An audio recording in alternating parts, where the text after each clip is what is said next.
देखो यहाँ से स्टार्ट होता है तुम्हारा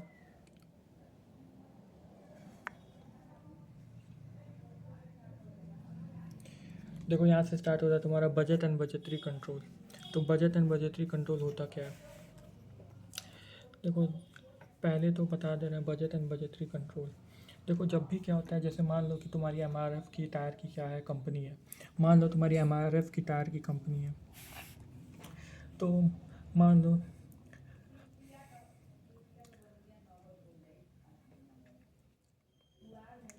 मान लो जैसे कि ना तुमको क्या करना है, तुमको सेल्स करना है, सेल्स के लिए बजट बनाना है। तो उसके लिए तुमको क्या क्या रिक्वायरमेंट चाहिए होगा, ये सब चीज़ बता रखा है। मान लो कि जैसे कि तुमको सेल्स बजट करना है, तो सबसे पहले तो प्रोडक्शन बजट बनाने के लिए तुमको क्या सबसे पहले चाहिए होगा? सबसे पहले तुमको सेल्स बजट चाहिए होगा। तो मान लो सेल्स डिपार्टमेंट में गए, सेल्स डिपार्टमेंट में ये सब किया कि भाई मुझे प्रोडक्शन निकालना है, तो प्रोडक्शन निकालने के लिए मुझे सेल्स बजट चाहिए। तो सेल्स इसने बताया, ये रहा। तो प्रोडक्शन डिपार्टमेंट के लिए तुम्हें सेल्स बजट चाहिए रहता है। सेल्स करने के लिए प्रोडक्शन निकालने के लिए तुम्हें सेल्स बजट चाहिए रहता है। और अगर तुमको क्या होता है, परचेज़ करने से पहले तुम्हें पता क्या होना चाहिए, तुम्हें प्रोडक्शन बजट पता होना चाहिए परचेज़ करने से पहले। फिर उसके बाद जैसे कि रॉ मटेरियल हो गया, लेबर हो गया, तुम्हारा ओवरहेड हो गया।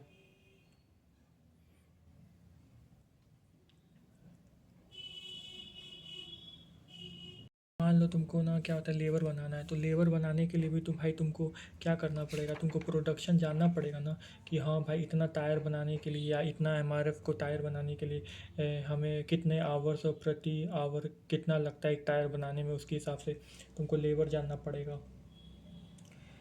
अगर तुम्हें क्या होता है, मटेरियल का अगर तुम्हें कंजप्शन भी निकालना है, तो तुम्हें प्रोडक्शन बजट करना पड़ेगा कि भाई 2,10,000 टायर्स हैं, तो उसके लिए एक टायर के लिए 1 kg ऑफ मटेरियल यूज़ होता है।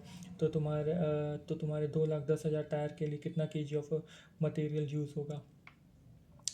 तो ये होता है कि पहले तो यार तुमको सेल्स बजट, फिर प्रोडक्शन बजट, फिर प्रोडक्शन बजट से तुम्हारा परचेज बजट आता है, मटेरियल आता है, लेबर आता है और ओवरहेड्स आते हैं। तो देखो यार दो तरह के होते हैं, एक तो क्या होता है फिक्स होता है और एक क्या होता है फ्लेक्सिबल होता है। और एक क्या होता है फिक्स होता है, एक फ्लेक्सिबल होता है।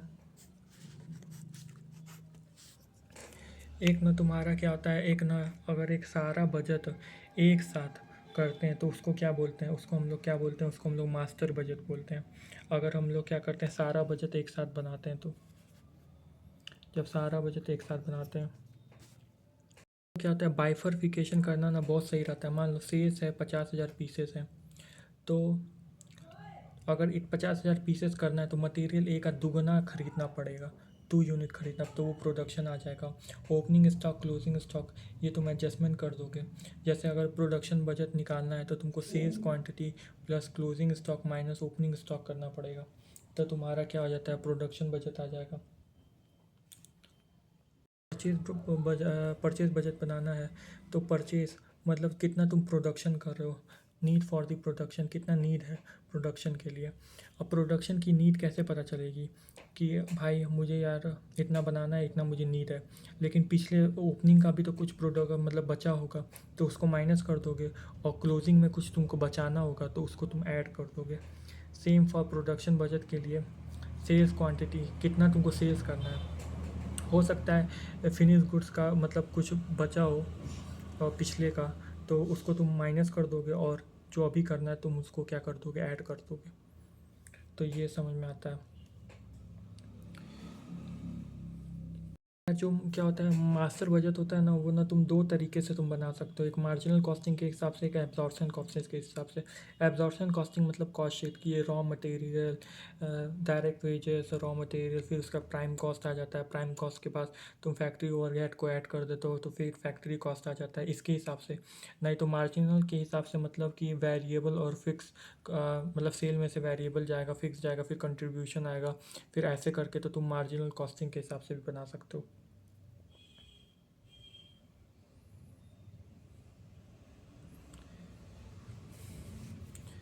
देखो जब भी मास्टर बजट बना रहे हो तो मैचिंग कॉस्ट से फॉलो होगा। जब भी मास्टर बजट बनाना तो मैचिंग कॉन्सेप्ट फॉलो करना बहुत ज़रूरी है। मैचिंग कॉन्सेप्ट फॉलो करना मतलब जितने का सेल हो रहा है उतने ही का कंजप्शन भी लेंगे।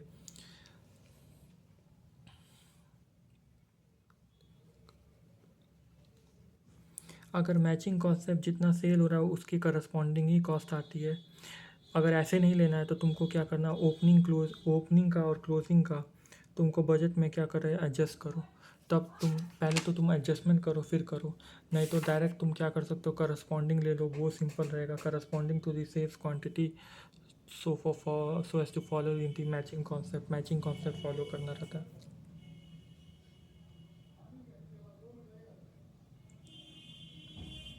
देखो प्रोडक्शन बजट में क्या होता है, जैसे मैंने बताया कि सेल्स 10,000 बनाना है, लेकिन 2,000 की पहले से फिनिश गुड्स बाइक पड़ी हुई हैं, तो उसमें से माइनस कर दो और भाई तुमको 2,000 और मतलब 2,000 और तुमको या 3,000 और क्लोजिंग स्टॉक में मेंटेन करनी है, तो उसके हिसाब से तुम प्रोडक्शन बजट करोगे।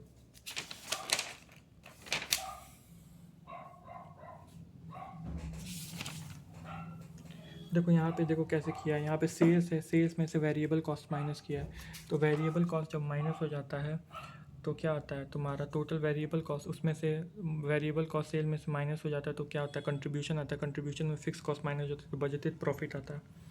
अब इसमें वेरिएबल कॉस्ट क्या हो सकता है, रॉ मटेरियल, जैसे कंजप्शन, कितना रॉ मटेरियल तुमने कंज्यूम कर कंजप्शन किया, तुमने लेबर क्या है, तुम्हारा वेरिएबल ओवरहेड क्या है, मतलब कि मटेरियल, लेबर और वही ओवरहेड, मतलब यही एक तरीके से वेरिएबल।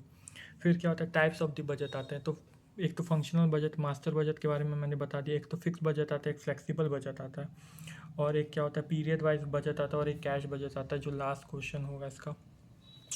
देखो फिक्स बजट क्या होता है, prepared at the beginning of the year on the budgeted output and never changed, और ये कभी भी चेंज नहीं होता है। Beginning of the year never change, it is prepare for the various activity level. मान लो कि क्या हो रहा है कि ना, कि जैसे कि 20,000 का, तो 20,000 पे बनाना है तो 20,000, लेकिन एक रेंज डिसाइड कर लिए कि हाँ इससे इधर भी जा सकता है, ज़रूरी नहीं है कि 25,000 20,000 का प्रॉफिट हो सकता है 25,000 भी हो सकता है कम भी हो जाए। तो एक various level of the activity at the beginning of the year. Further if at the end of the year AO is different from those variety then again prepare the, अगर तो एंड ऑफ द ईयर में अगर तुम्हारा AO different होगा तो उसके हिसाब से तुम बना लोगे।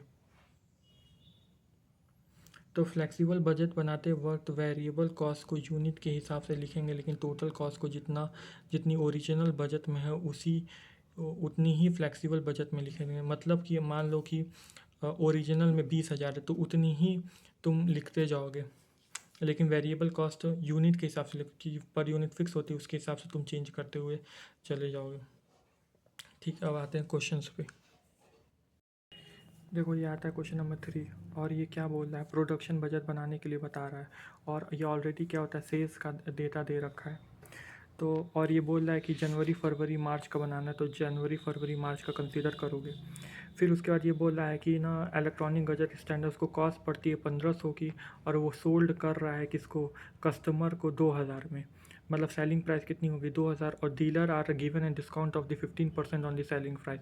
तो डीलर को 15% ऑन द सेलिंग प्राइस पे डिस्काउंट मिल रहा है, मतलब कि उसको 300 का डिस्काउंट मिल रहा है।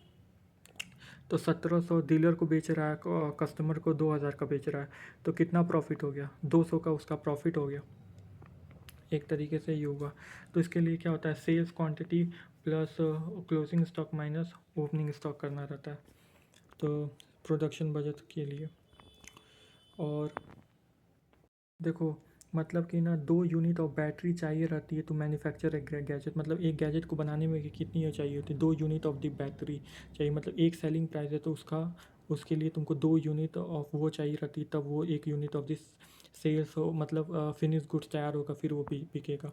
और उसके बाद बोला company wants to hold a stock at the end of the each month. End of the each month का मतलब क्या होता है, क्लोजिंग स्टॉक के बारे में बात कर रहा है वो। And of the each month का मतलब है कि वो क्लोजिंग स्टॉक के बारे में बात कर रहा है, to cover 30% next month of the production and to hold stock manufacture gadget to cover 25% और next month of the sales. मतलब कि next month of the sales, मतलब जब प्रोडक्शन बजट बना रहे हो तो जितना वो तुम सेल्स कर रहे हो next month of the sales उसका 25%, और परचेज बजट बना रहे हो तो 30 of the next month of the production. और पहला यूनिट, पहला ओपनिंग भी बता दिया, 3250 unit of the battery and 1200 unit of manufacturing in gadget are were in stock in the first. तो मतलब कि ना तुमको ना बजट परचेज बजट बनाता है किसका, बैटरीज़ का बनाना है, बैटरीज़ का, और मैन्युफैक्चरिंग गैजेट बनाना है प्रोडक्शन बजट का। तो ये है मतलब भी निकाल सकते हो, मतलब कि मान लो कि इसको जोड़े 18,000 है, 18,000 तुम बेच रहे हो, 200 का तुम प्रॉफिट कमा रहे हो, तो फिर आंसर आ जाएगा तुम्हारा। मान लो सबसे पहले क्या आता है, प्रोडक्शन बजट आता है।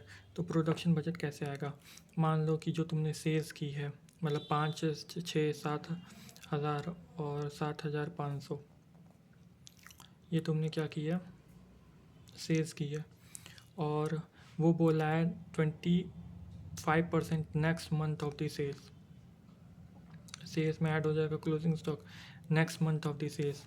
तो ये 25% नेक्स्ट, मतलब 6,000 का 25% करोगे, 6,000 का 25% तो 1,500 आएगा। फिर इसका करोगे, फिर क्या होता है, लेस करता है ओपनिंग स्टॉक। ओपनिंग स्टॉक क्या होता है, जो क्लोजिंग होगा वो ओपनिंग हो जाएगा, और इसका जो 1,200 है वो तुमको ऑलरेडी दे रखा है कि 1,200 unit of the manufacturing gadget, तो निकल जाएगा प्रोडक्शन। फिर जैसे ही प्रोडक्शन लिखा तो वो 2 पर गैजेट यूज़ हो रहा है, तो 5,300 इंटू 2 करोगे तो 10,600 आ जाएगा, वैसे ही करते रहोगे। फिर 30 month of the next production, तो 12,500 का अगर 30 मंथ निकालोगे 30 मंथ, तो तुम्हारा 12,500 का 30 मंथ 3,750 आ जाएगा, और ओपनिंग स्टॉक, और ऐसे ही तुम्हारा ये क्लोजिंग यहाँ का ओपनिंग हो जाएगा, और ओपनिंग स्टॉक तुम्हारा 3,250 का ऑलरेडी दिया हुआ है। तो ऐसे परचेज ऑफ द बैटरीज निकल जाएगी। उसके बाद ये भी बोला है calculate the profit of the quarter, profit भी कैलकुलेट करने के लिए बोल रहा है। तो तुमको सेल्स तो पता है 5, 6, 7,000, सेल्स पर यूनिट भी पता है कितनी है, 2,000 है।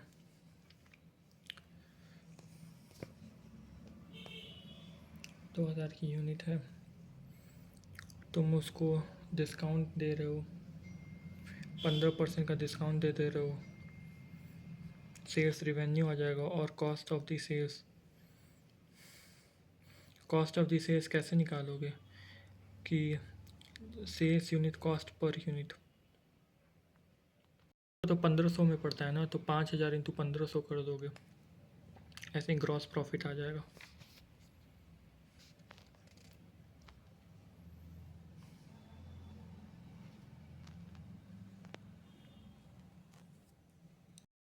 फिर उसके बाद आता है जैसे क्वेश्चन नंबर 4। क्वेश्चन नंबर 4 में जैसे कि 2 प्रोडक्ट के बारे में बोला है, एम और एन एम, और ये दोनों कॉमन रॉ मटेरियल यूज़ करते हैं जेड, और जो रॉ मटेरियल परचेज़ करते हैं 36 पर केजी परचेज़ करते हैं। तो फॉलोइंग इंफॉर्मेशन ये दिया हुआ है प्रोडक्ट एम और एन का। सेल्स यूनिट इतना है 28,000 और 13,000 है।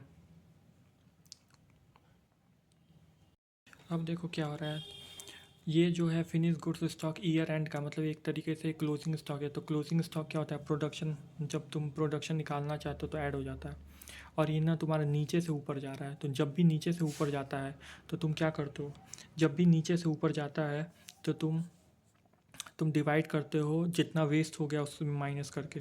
तो 4% वेस्ट हो गया तो 96% तो करके डिवाइड कर दोगे 96% से, फिर जो आएगा उसको 5 केजी से इंटू कर दोगे, क्योंकि उतना मटेरियल तुमको यूज़ होता है। लेकिन ये बोल रहा है नेट ऑफ द वेस्टेज, मतलब वेस्ट होने के बाद।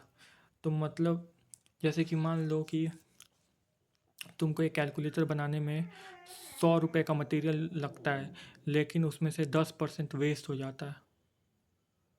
तो ऑब्वियसली सी बात है, 100 रुपये का लगता है, वेस्ट हो जाता है, तो तुम क्या करोगे, 10% वेस्ट है तो 111 लेकर के आओगे, तब जा कर के करोगे ना। तो वैसे ही तो डिवाइड कर दोगे 90% से, क्योंकि 10% क्या हो जाता है, वेस्टेज हो जाता है, तो तुम्हारा रियल आ जाएगा कंजप्शन। अब उसके बाद ना जो कंजप्शन आ गया है, तो ये तो क्या होता है, रॉ मटेरियल का अभी कंजप्शन हुआ है। तो परचेज़ निकालने के लिए तुमको क्या करना पड़ता है, मतलब इतना तुम रॉ मटेरियल कंज्यूम करोगे मतलब बनाने के लिए, लेकिन अभी परचेज़ निकालने के लिए तो तुमको पहले भी कुछ मटेरियल पर बचे रहेंगे, तो उसको तुमको माइनस कर देना हो और क्लोजिंग स्टॉक जो मेंटेन करना उसको ऐड करना होगा। लेकिन यहाँ पे ओपनिंग क्लोजिंग दिया नहीं है, तो यही तुम्हारा क्या हो जाएगा, यही तुम्हारा परचेज़ हो जाएगा। ठीक है, और सेम चीज़ इस तरीके का भी डेटा से कर दोगे। जो यूजेज ऑफ रॉ मटेरियल है वो एक जैसा चलता रहेगा। ऑर्डर कॉस्ट कितना होता है, 320 ऑर्डर रहेगा, और